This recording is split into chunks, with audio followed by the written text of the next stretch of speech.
Greedy dog puppet fun. Arrange all the materials together. Explain that the child will make first the dog puppet and then use it for the story session. Guide the child to fold the activity paper step by step.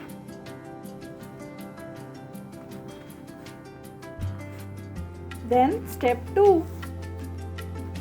This helps in development of fine motor skills. Paste it here.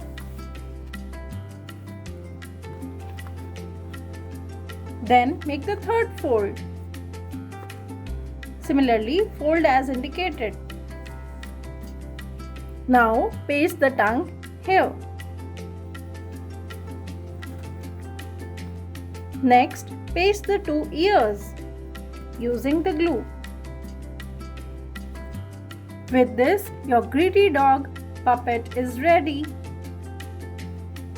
Praise the child's effort and creativity.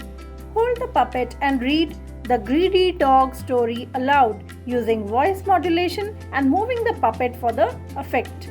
Discuss the moral of the story that we should not be greedy.